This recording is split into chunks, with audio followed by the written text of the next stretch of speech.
Assalamualaikum warahmatullahi wabarakatuh. Selamat datang di channel Yusuf Putro. Kita akan ngebahas kisah-kisah menarik dari para aulia.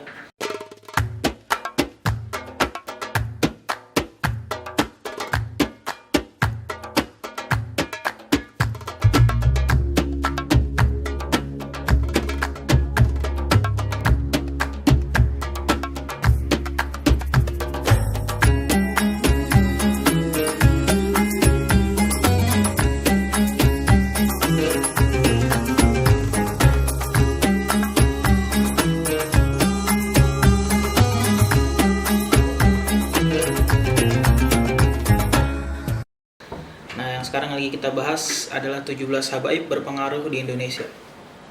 Sekarang udah masuk ke bagian yang keempat, yaitu Al-Habib Muhammad bin Idrus Al-Habsyi, daerah Surabaya. Al-Habib Muhammad bin Idrus Al-Habsyi ini dilahirkan di kota Khola Rosyid di Hadramaut pada tahun 1265 Hijriah. Ayah beliau bernama Al-Imam Al-Arif Billah Al-Habib Idrus bin Muhammad Al-Habsyi. Ayahnya ini telah lebih dulu sampai ke Indonesia untuk melakukan dakwah. Ayah beliau ini wafat dan dimakamkan di daerah Cirebon. Sedangkan ibu beliau bernama Syekhah Sulumah binti Salim bin Sa'ad bin Sumair. Al-Habib Muhammad bin Idrus ini sejak kecil diasuh oleh pamannya, yang mana pamannya ini memiliki andil besar dalam membentuk karakter daripada Al-Habib Muhammad bin Idrus Al-Habsyi ini. Pada masa mudanya, Al-Habib Muhammad bin Idrus ini sangat gemar beliau menuntut ilmu agama, yang mana beliau ini selain sangat gemar, beliau juga sangat mudah dalam memahami ilmu-ilmu yang beliau dapat dari gurunya. Daripada ilmu yang beliau pelajari daripada alim ulama dan aulia, diantaranya adalah ilmu tafsir, hadis, dan fikih. Dan para gurunya pun menyaksikan bahwa ketakwaan dan kedudukan beliau ini sebagai seseorang yang tak kenal lelah dalam mengamalkan ilmunya. Jadi beliau gak cuma mencari ilmu, beliau pun juga orang yang gak kenal lelah dalam mengamalkan ilmunya. Salah seorang aulia, Al-Imam Al-Qutub Al-Habib Ali bin Muhammad Al-Habsyi, pengarang daripada kitab Maulid Simtud Duror, dia mengutarakan dalam surat menyurat beliau, sungguhnya orang-orang yang berpergian ke Indonesia untuk bekerja dan mencari harta ke dunia, akan tetapi putra kami Muhammad bin Idrus Al-Habsyi bekerja untuk Allah. Dia berdakwah untuk mencapai Asy-Syidikiyah Al-Kubra. Ketika remaja, beliau ini pergi ke tanah suci untuk melakukan ibadah haji dan berziarah ke makam datuknya Rasul Shallallahu Alaihi Wasallam. Nah, di sana beliau ini menetap beberapa waktu, dan hal itu digunakan beliau untuk menuntut ilmu kepada guru-guru. Di antaranya kepada Al-Imam Al-Habib Husain bin Muhammad Al-Habsyi. Nah, di sini di buku ini juga nggak jelasin kapan beliau datang ke Indonesia, tahunnya tuh nggak dijelasin. Sebagaimana para pendahulunya, beliau ini berdakwah dari satu tempat ke tempat lainnya, dan dari setiap perjalanan itu beliau tuh nggak mau nginep atau nggak mau tidur kecuali di tempat itu terdapat ahli baitnya Rasul Shallallahu Alaihi Wasallam.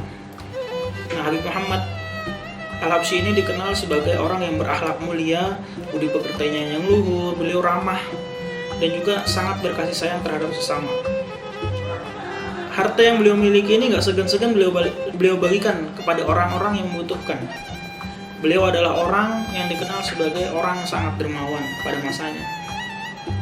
Wajahnya ini sungguh sedap dipandang, tutur katanya lemah lembut, serta penuh dengan hikmah dan selalu tersenyum bila bertemu dengan siapapun, menebarkan senyum. Disebutkan bahwa beliau ini memiliki perangainya itu seperti datuknya baginda Nabi Shallallahu Alaihi Wasallam. Beliau pun juga memelihara anak-anak yatim di rumahnya, yang mana anak-anak yatim ini udah menganggap bahwa Al-Habib Muhammad bin Idrus ini adalah seorang ayah daripada mereka sendiri yang mereka dirawat itu, karena beliau menyamakan antara anak yatim dengan anaknya sendiri. Beliau nggak membeda-bedakan, sama-sama memberi makan, terus makan minumnya sama semua, tempat tidurnya semua sama, nggak ada yang beda sama anaknya sendiri.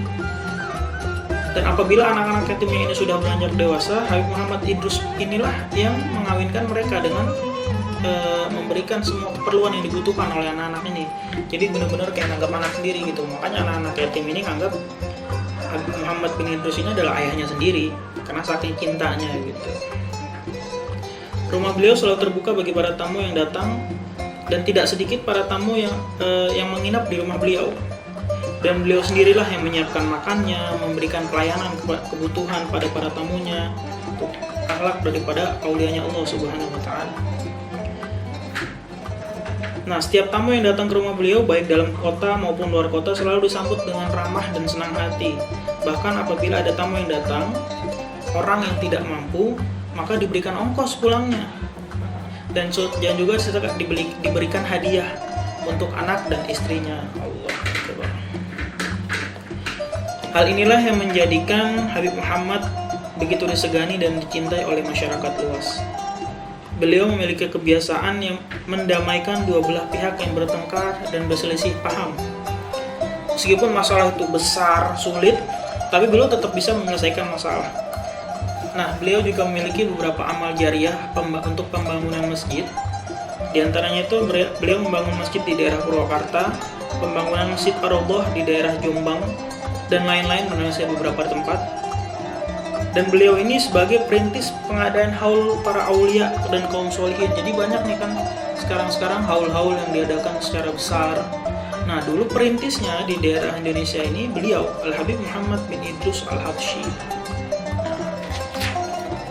Untuk pertama kali beliau mengadakan haul guru beliau, Al-Imam Al-Habib Muhammad bin Thahir Al-Haddad, yang makamnya sekarang ada di kota Tegal.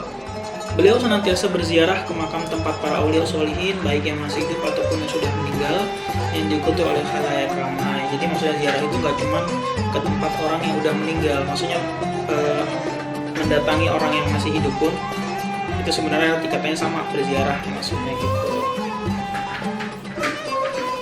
Semasa hidup beliau selalu taat dan takwa kepada Allah Subhanahu wa taala dan Rasulnya, serta meneladani daripada salaf Bani Alawi yang merupakan leluhurnya. Beliau selalu memberikan manfaat kepada para hamba Allah dengan memanfaatkan waktu, umur, serta membelanjakan semua hartanya di jalan Allah dan Rasulnya. Habib Muhammad bin Idrus ini wafat pada pertengahan malam pada hari Rabu 12 Rabiul Tsani tahun 1337 di kota Surabaya. Jasad beliau dimakamkan di kubah dan di pemakaman Al-Habib Hasan Al-Habsyi di kawasan Masjid Ampel, Surabaya. Pada saat beliau wafat, yang bertindak sebagai imam ini adalah murid kesayangan beliau sekaligus menantu, yaitu Al-Habib Muhammad bin Ahmad Al-Muhdhar. Nah, Al-Fakir alhamdulillah pernah ziarah beberapa kali ke makam beliau. Tempat makamnya ini kalau dari makam Sunan Ampel masih harus jalan lagi, masukin daerah pasar-pasar, nanti masuk gang. Nah, beliau makamnya di gang. Nanti setelah masuk bersekian berapa meter dari, Al-Fakir lupa pokoknya berapa meter dari pintu masuk pasar itu ada masuk, ada tulisan makam. Nah, di situ nanti ziarah Habib Muhammad bin Idrus. Nah, itu nanti ada kubah kecil masuk. Nah, di situ ada beberapa makam juga, nggak cuma makam beliau. Salah satunya mantu beliau sendiri tadi, Al-Habib Muhammad bin Ahmad Al-Muhdhar. Nah, baik, mungkin itu aja dari Habib Muhammad bin Idrus Al-Habsyi. Nggak terlalu lama gitu ya, tapi semoga bermanfaat. Ikutin terus di channel Yusuf Putra ini, kisah para aulia. Besok siapa lagi, kita tungguin ya. Jangan lupa di subscribe, like, dan di share. Assalamualaikum warahmatullahi wabarakatuh.